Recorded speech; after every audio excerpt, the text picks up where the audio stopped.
esperamos con gusto tu Bueno, participación. nuevamente yo también quiero agradecer a FEIB, a Mónica la invitación, a Andrés, y por cierto que es siempre un placer poder compartir con Fernando y Federico este espacio. Em, bueno, voy a, voy a empezar. eh, yo obviamente no soy biólogo y me encantaría poderlo ser. Cada vez digo, ay, cómo le erré con la carrera que estudié en varias cosas, porque digo, tengo unos huecos impresionantes en cuestiones científicas, metodológicas incluso. Em, pero bueno, yo, yo pensé que como estamos en el marco de una formación en bioética, podríamos enfocarlo desde ahí. Presumo que hay, y por los nombres que veo que hay mucha gente que ya algunas de las cosas de bioética que voy a decir seguramente les son hiper recontra conocidas. Por ahí hay otras personas que no son tan familiares con la historia y los procedimientos y los razonamientos de la bioética. Entonces por ahí puede servir también un poquito para esta pequeña introducción para aclarar. Pero yo quería, ya que nos incitaban a pensar desde la cuestión situada, yo quería poner un par de noticias que estuve viendo en el último tiempo y atarlas con otras cosas que son no del último tiempo. En el, parece que el problema de los acuíferos llegó al New York Times. Están preocupados en serio con los acuíferos. Si ustedes revisan el diario, en las últimas semanas ha habido muchísima información sobre, se ve que se han preocupado en serio sobre la pérdida de agua en California y en Minnesota, que son los dos estados que yo más vi. Minnesota son los grandes productores de todas las papas fritas de todas las papas con las que se hacen las papas fritas en Estados Unidos. Y para que la papa salga perfecta, tienen que irrigarla con una cantidad notable de agua, sino le sale con ciertas modificaciones, ciertas formas raras. Y eso les ha llevado a perforar, los números están, yo no hago estadística y no sé, pero ustedes lo pueden buscar y ver con mucho más conocimiento que yo. Están muy preocupados por todos los permisos que se fueron dando y que el acuífero que tienen debajo ya no encuentran agua para riego. California lo mismo con el agua, sobre todo California es muy parecido a la provincia de Córdoba en algún sentido, por esta situación semidesértica y sobre todo para el consumo humano no hay. ¿Mm? No se olviden ustedes que en Córdoba se ha aprobado traer, bueno, Fede siempre dice los números, Fede vos corregime si me equivoco, pero van a traer desde Paraná un canal que va a traer, si no me equivoco, 2 metros cúbicos por segundo a la ciudad de Córdoba, con una inversión tremenda, no solo en dinero, sino en energía para subir unos, no sé, casi 400 metros de altura el agua desde Paraná, sabiendo que eso solo cubre, nosotros consumimos en Córdoba 10 metros cúbicos por segundo. O sea que es una inversión brutal para una cobertura que realmente va a hacer falta inmediatamente hacer otra cosa. Bien, Sí, te otra aclaro, Diego, que incluso es menos que eso. menos Está que entre eso. uno y uno y medio. Peor, decían en San Francisco. La otra cuestión fundamental, que es estructural, son todos los efectos sanitarios plausibles de pensar, perdón, todos los efectos, toda la contaminación residual por nuestra forma de vida, la producción, el consumo, nuestra forma de hábitat.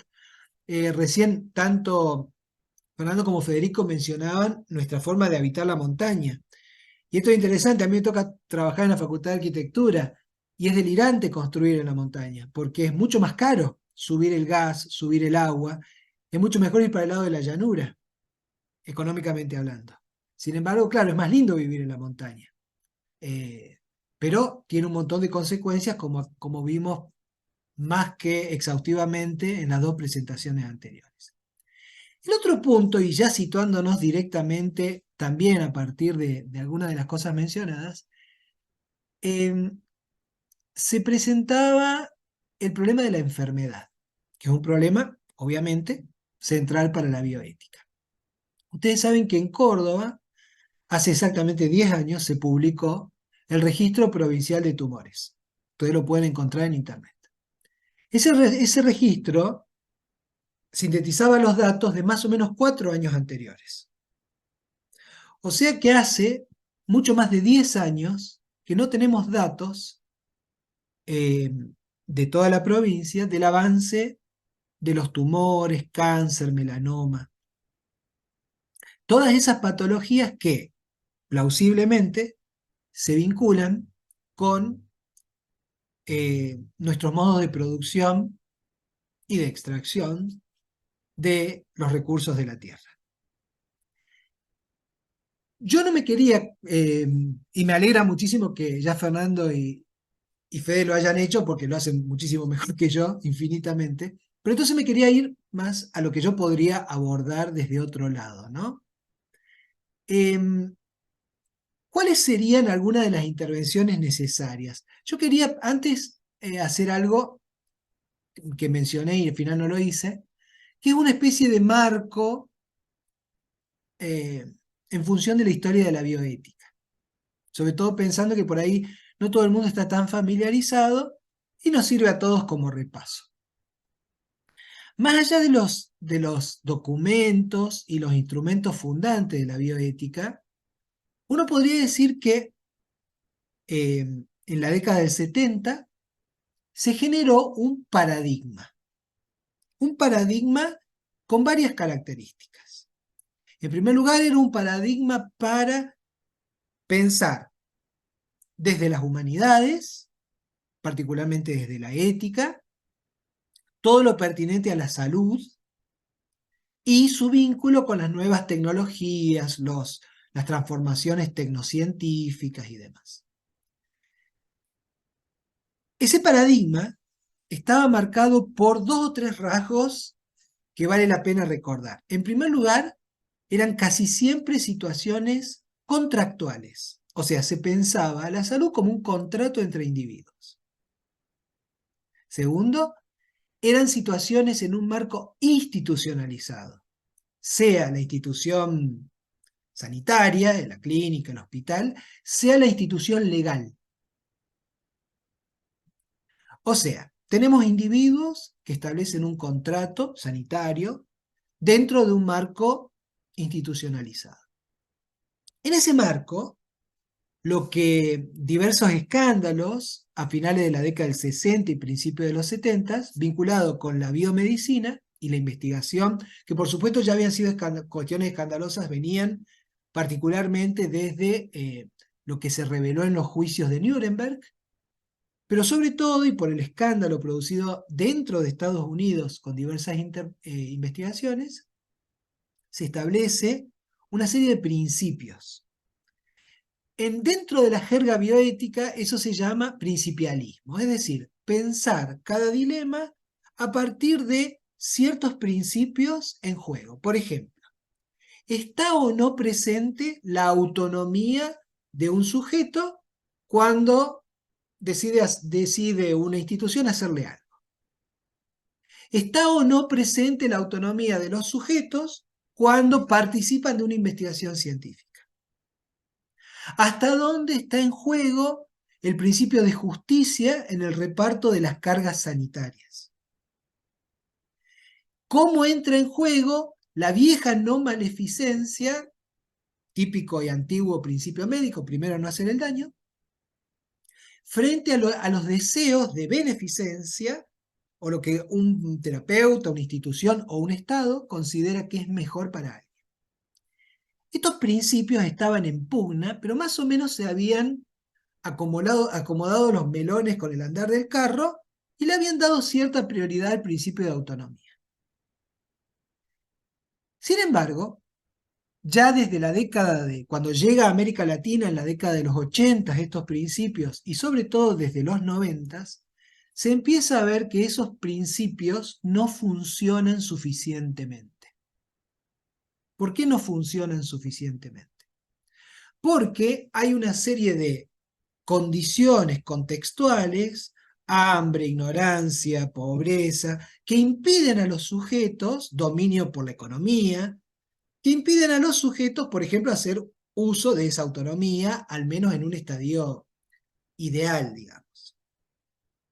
Entonces, en el 2005 se da un nuevo paradigma vinculado con los derechos humanos que ustedes pueden encontrar fácilmente en Internet, para quien le interese, que es la Declaración Universal sobre Bioética y Derechos Humanos de las Naciones Unidas. ¿Qué es lo que propone ese nuevo principio, ese nuevo paradigma, perdón? En primer lugar, tener en cuenta algunos criterios que no se habían tenido en cuenta en los otros principios que le mencioné. Primero, que la salud y el vínculo sanitario es algo íntegro, sistémico. Segundo, que hay una característica, están pensando en derechos humanos, después lo vamos a criticar un poquito a eso también. O sea que todavía estamos pensando en el ser humano como centro. Una característica que es su vulnerabilidad. O sea, sí, tenemos autonomía, basada en nuestra capacidad de decisión, etc. Pero no hay que olvidar que más constitutiva que nuestra autonomía, en un sentido previo a nuestra autonomía, es nuestra vulnerabilidad. Otro principio que aporta el nuevo paradigma de los derechos humanos es que todo conocimiento, toda capacidad, toda nueva tecnología, los avances de la tecnociencia, requieren una participación universal en esos bienes. Es un derecho humano participar del conocimiento, ya que el conocimiento no es un bien privado, sino que es un bien común, universal. Finalmente, yo acá hay otros más, yo solamente seleccioné 3 en función de lo que voy a decir dentro de un ratito. Finalmente hay un principio que es el principio vinculado con la diacronía de la ética. A ver si lo puedo explicar. En la forma tradicional de la ética, siempre se reflexionaba sobre lo que yo te hago a vos ahora intencionalmente. Lo que yo te hago a vos ahora, digamos, en un momento sincrónico, intencionalmente. Las reflexiones sobre la responsabilidad, la intergeneracionalidad, empezó a hacer notar que ya no importa lo intencional, porque yo puedo tener las mejores intenciones del mundo y ser partícipe de un comercio ilegal que destruye el ecosistema, por ejemplo los celulares.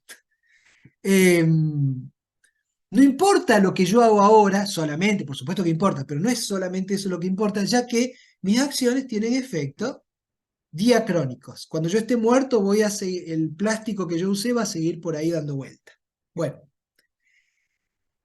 Y acá aparece un problema, ¿por qué? Porque en todo contrato, ¿se acuerdan lo que yo dije hace un ratito del contrato? En todo contrato, siempre lo que importa es la mutualidad del vínculo. Cada uno tiene responsabilidades, cada uno tiene obligaciones. El tema con la intergeneracionalidad es que los futuros que vengan no tienen ninguna responsabilidad, ninguna obligación con relación a nosotros. Es de una sola dirección. No sé si me explico. Nosotros tenemos responsabilidades y obligaciones respecto a los futuros. Ellos no tienen porque no existen todavía.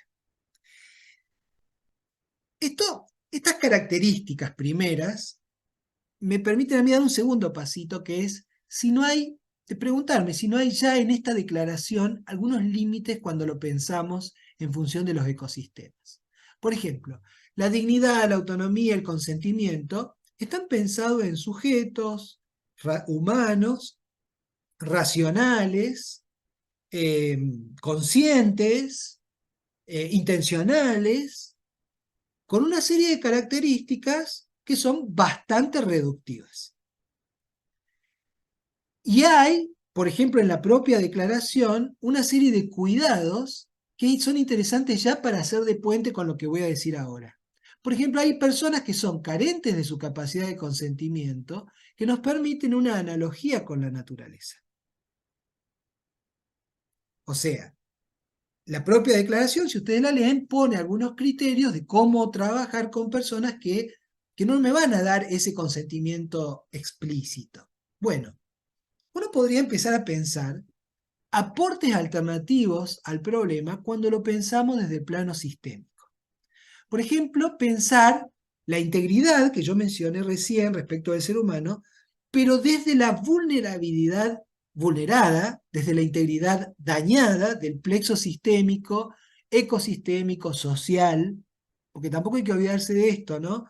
Leonardo Boff tiene un libro que se llama Ecología, grito de los pobres, grito de la tierra, y lo que dice Leonardo Boff es que no a cualquier clase social le va igualmente mal en la crisis ecológica. Siempre los que pagan el pato primero son las clases que están más, digamos, más vulnerabilizadas por el modelo económico en el que estamos. Otro aspecto interesante frente a la participación universal en los bienes que exige la declaración, me parecía a mí que podríamos pensar en cómo sería la participación ampliada a esos otros sujetos no humanos por medio de un principio de protección, ya que la academia genera una enorme cantidad de conocimiento que nos permitiría claramente utilizarlo en función de un principio activo de protección y de restauración. Después lo voy a pensar. Y finalmente, lo que yo decía respecto de las futuras generaciones, eso también se aplica a los ecosistemas, ya que también ahí hay una no mutualidad intencional. No estoy diciendo con esto, obviamente, que los ecosistemas no nos generen beneficios. Es un problema enfocar la protección siempre desde, ¿cómo es que se dice? Los servicios ecosistémicos. Son importantes, pero me parece que es interesante pensar si más allá del tráfico de beneficios, no se puede pensar una cierta dignidad y un cierto tipo de respeto, independiente de lo que yo o lo que nosotros sujetos, nuestro colectivo humano, se beneficie de esos servicios. Decía, bueno, además de estos ejemplos de muestra, ¿cuáles podrían ser algunas intervenciones necesarias? Yo pensé tres. Primero, y pensando también desde nuestras condiciones, nuestros contextos. ¿Cómo controlamos a quienes deberían controlar? ¿Cómo controlamos a quienes deberían controlar? Claramente en Córdoba parecería que el Estado es nuestro enemigo. O sea, que el Estado, que es quien nos debe defender, da toda la impresión de que es nuestro enemigo. Creo que lo que mencionaron antes, tanto Fernando como Federico, digamos, me exime de mayores comentarios, digamos, ¿no?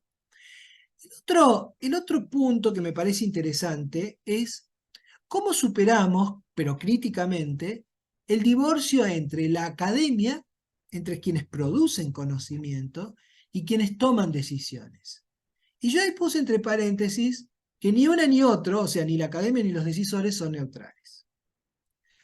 Porque la academia también está atravesada por intereses muy dañinos. También, digamos, esos intereses uno los ve funcionar, por ejemplo, cuando se definen proyectos de investigación, cuando se definen líneas de investigación. También en la academia han entrado todos estos intereses y es, así como hay un combate que muy bien lo decía, me parece que Fede hace un ratito, con relación a la gente que parece una analogía de lo que pasa socialmente. Iba a decir vota, pero no vota, acepta a quien es su verdugo, ¿no? O sea, toman programas de producción que terminan enfermándoles y matándoles.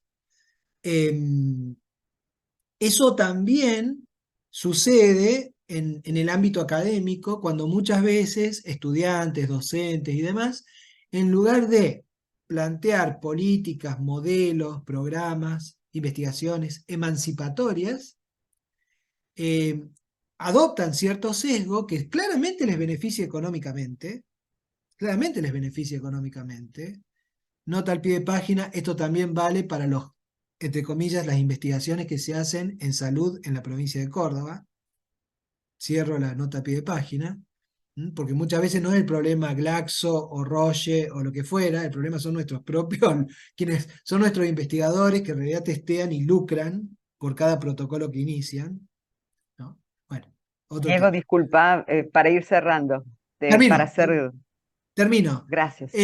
Termino. Finalmente, otra intervención necesaria es, son las que quería decir un cambio epistémico por el cambio estético, o sea, que eso que hemos visto sea también algo que lo podamos percibir a la belleza. Me gustó lo que decía Fernando respecto de su propia casa, porque eso es algo que requiere de una estética, y cuando digo estética no digo historia del arte, digo un tipo de percepción. Y finalmente, y para terminar, iba a poner un montón de nombres, pero no importan, pero sí decir esto. Yo creo que hace falta una reforma espiritual. Hace falta una reforma espiritual.